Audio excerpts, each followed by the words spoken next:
Il y a quelques jours, j'ai lu un article dans la presse qui parlait des aides que les Français ne réclament pas. Et c'est le genre de choses qui m'attriste profondément, car en fait, il n'y a que les personnes qui cherchent les infos, qui se débrouillent, qui arrivent à bénéficier de certaines choses. Toutes les autres personnes, celles qui n'ont pas ces connaissances, se retrouvent encore plus démunies qu'elles ne le sont déjà. Je me suis donc penchée un petit peu sur la question des aides qui étaient souvent oubliées pour vous faire une petite vidéo là-dessus, en espérant que ça puisse aider quelques personnes. Et ensuite, parlez-en autour de vous. C'est important d'en informer son entourage, de transmettre ses connaissances. C'est vrai que ça va être bien de parler de la dernière série Netflix, mais concrètement, ça n'aidera personne. Alors si vous êtes d'accord, un petit clic sur le bouton j'aime et abonnez-vous, car comme ça, vous ne raterez plus aucune information. Et moi, ça me fera plaisir.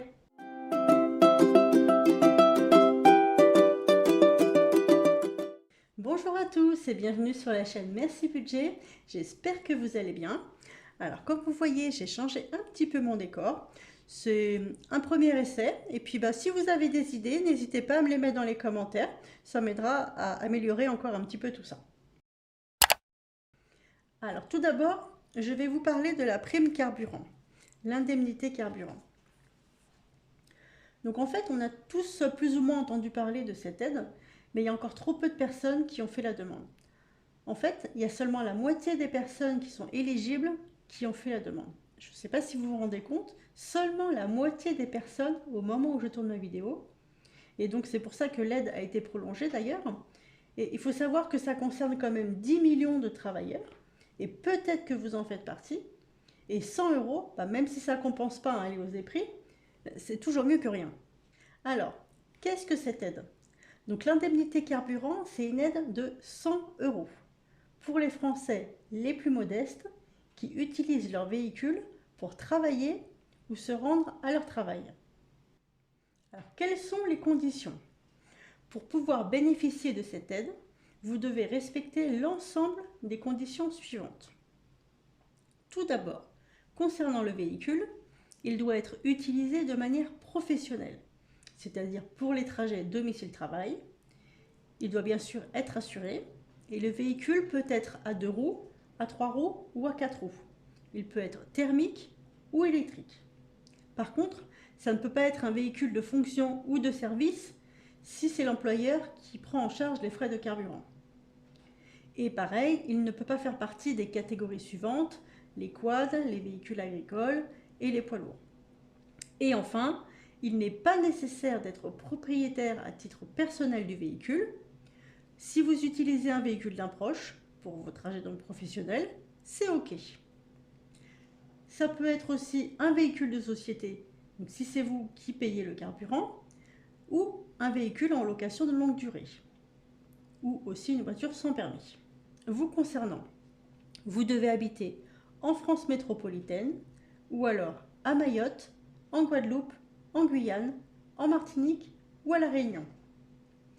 Vous devez avoir au moins 16 ans au 31 décembre 2021 et vous devez avoir déclaré des revenus pour 2021, que ce soit un salaire, un traitement, des bénéfices industriels et commerciaux, des bénéfices non commerciaux, des bénéfices agricoles. En fait, avoir déclaré des revenus.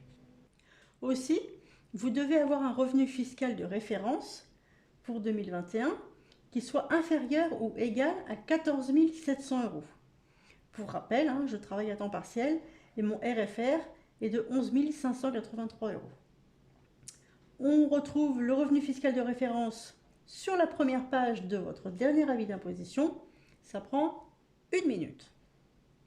Enfin, vous ne devez pas être redevable de l'impôt sur la fortune immobilière au titre de 2021. Alors, quand et comment faire la demande? Donc, il faut faire la demande. Ce n'est pas du tout automatique. Et la date limite est le 31 mars 2023. C'est pour ça que je vous fais un petit peu une vidéo en express. La date d'échéance en fait a été reportée puisque justement beaucoup de personnes n'avaient pas fait cette demande. Ça se fait en ligne sur le site des impôts. C'est très rapide.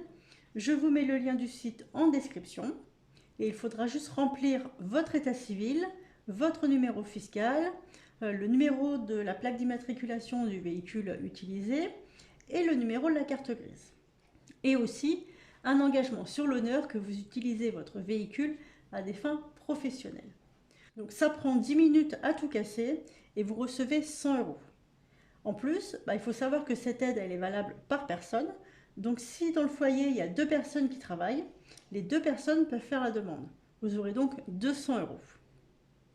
La prime elle sera versée ensuite directement sur le compte bancaire, celui que vous avez enregistré sur votre espace particulier des impôts. Et si vous connaissez quelqu'un qui n'a pas accès à Internet, vous pouvez lui donner un numéro de téléphone pour qu'il fasse sa demande. C'est le 0806 000 229, c'est un numéro gratuit. Maintenant, je vais vous parler du chèque énergie. Alors, je ne vais pas rentrer dans les détails pour ce chèque énergie, car en fait, le chèque, il est attribué automatiquement. Il n'y a rien à faire. Là, le montant varie en fonction de la composition du ménage et des revenus.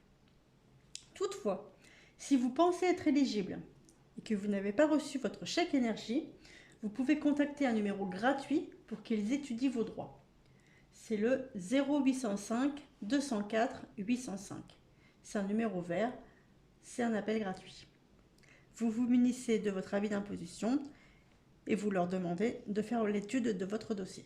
Alors, pour information, il faut savoir que si vous bénéficiez du chèque énergie, vous avez aussi le droit à d'autres avantages. Par exemple, si vous déménagez, vous n'aurez pas à payer les frais de mise en service de l'électricité ou du gaz dans le nouveau logement. Lors de la trêve hivernale, vous serez également protégé, c'est-à-dire qu'il ne pourra pas y avoir de coupure d'électricité ni de gaz, même si vous avez des factures impayées.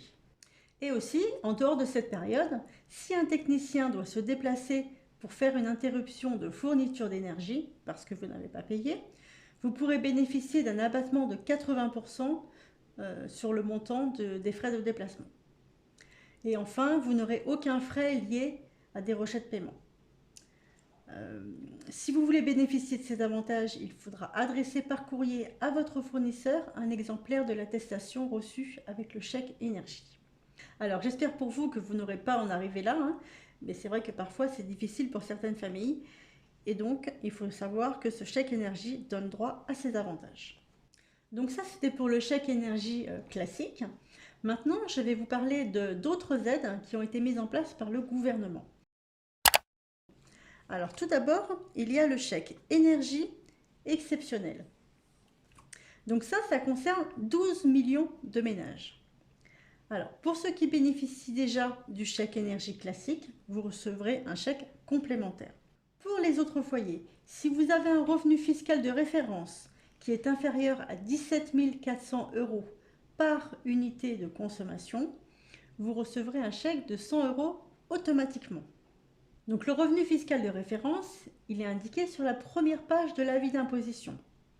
Les unités de consommation, c'est ce qui compose votre foyer. Ça se calcule de la manière suivante. Le premier adulte du foyer compte pour une unité de consommation. Le deuxième adulte compte pour 0,5 unités de consommation. Et ensuite, les personnes supplémentaires, y compris les enfants, ça compte pour 0,3 unités de consommation. Par exemple, s'il y a 2 adultes et 3 enfants dans le foyer, donc 2 adultes, 1 plus 0,5 et 3 enfants, ce qui fait 2,4 unités de consommation. Et donc, pour rappel, ce chèque énergie exceptionnel est octroyé aux foyers qui ont un revenu fiscal de référence inférieur à 17 400 € par unité de consommation. Donc pareil que le chèque énergie classique, si vous pensez que vous êtes éligible au chèque énergie exceptionnel, vous pouvez appeler le numéro gratuit, le 0805 204 805, avec votre avis d'imposition. Ils pourront étudier votre dossier. Ensuite, il existe une autre aide, et ça c'est pour les ménages qui se chauffent au fioul. Il s'agit du chèque énergie fioul domestique.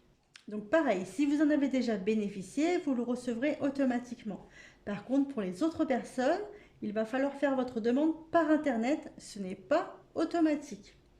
Donc il faut aller sur le site chèqueboisfuel.asp-public.fr. Vous pouvez faire une simulation et faire votre demande, ou alors par téléphone au 0805 204 805. L'appel est gratuit. Donc vous pourrez obtenir entre 100 et 200 euros si vous êtes éligible, c'est quand même pas négligeable, et le chèque sera valable jusqu'au 31 mars 2024. Donc ça, c'est pour si vous vous chauffez au fioul. Maintenant, pour les personnes qui se chauffent au bois, que ce soit avec une cheminée ou un poêle à granulés, vous pouvez également bénéficier d'une aide en fonction de vos revenus. Donc là, il s'agit du chèque énergie bois. Donc idem que pour le fioul, ce n'est pas automatique, il faut faire la demande. Donc vous allez sur le site chèqueboisfuel.asp-public.fr et vous pouvez faire une simulation et votre demande. Là, le montant va varier entre 50 et 200 euros en fonction de votre situation. Il faut par contre que le bois, ça soit votre mode de chauffage principal. Et dans ce cas-là, le revenu fiscal de référence par unité de consommation doit être inférieur à 27 500 euros. Pour rappel, les unités de consommation se calculent de la manière suivante. Le premier adulte, une unité de consommation, le deuxième 0,5 et les personnes suivantes 0,3.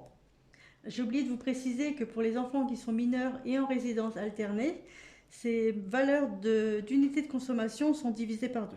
Et là, donc pour le chèque énergie bois, vous avez jusqu'au 30 avril maximum pour faire votre demande. Alors pour terminer, je voudrais vous parler d'une aide qui n'est demandée que par la moitié des bénéficiaires. Et je trouve ça très triste. Il s'agit de l'ASPA. C'est l'allocation de solidarité pour les personnes âgées. Anciennement, ça s'appelait le minimum vieillesse. Et oui, il n'y a que la moitié des bénéficiaires qui font la demande. Puisque bien sûr, cette aide, elle n'est pas donnée automatiquement, il faut faire la demande à la caisse de retraite dont vous dépendez. Alors, cela concerne les retraités qui sont âgés de 65 ans et plus, et dont les revenus sont inférieurs à 961 euros par mois pour une personne seule et 1492 euros par mois pour un couple. Alors par exemple, si vous avez 800 euros de revenus par mois, vous obtiendrez de l'ASPA la différence pour aller jusqu'aux 961 euros. Ça veut dire que donc, si vous avez 800 euros de revenus par mois, l'ASPA sera de 161 euros par mois. Alors on est d'accord que ce montant reste vraiment très modeste pour vivre, mais quand on a 800 euros par mois, je pense qu'on est quand même content de toucher 161 euros en plus. Alors l'âge pour avoir accès à cette allocation peut éventuellement être abaissé en cas d'inaptitude au travail, d'handicap, d'anciens combattants ou de mères de famille ouvrières. Alors faites votre demande à votre caisse de retraite. Voilà, donc c'était une vidéo un petit peu express sur certaines primes qui sont peu connues et peu demandées malheureusement par des personnes. Bien sûr, il existe plein d'autres aides. Là, c'était vraiment une petite vidéo en express que j'avais envie de vous faire puisque la prime carburant, pour rappel, est à demander avant la fin du mois de mars. Si tu as aimé cette vidéo, tu n'hésites pas à mettre un petit j'aime. Et si tu ne veux pas louper les prochaines vidéos pour enfin prendre tes finances en main, pense à t'abonner et à activer la petite cloche. Sur ce, je te dis à très vite. Bye!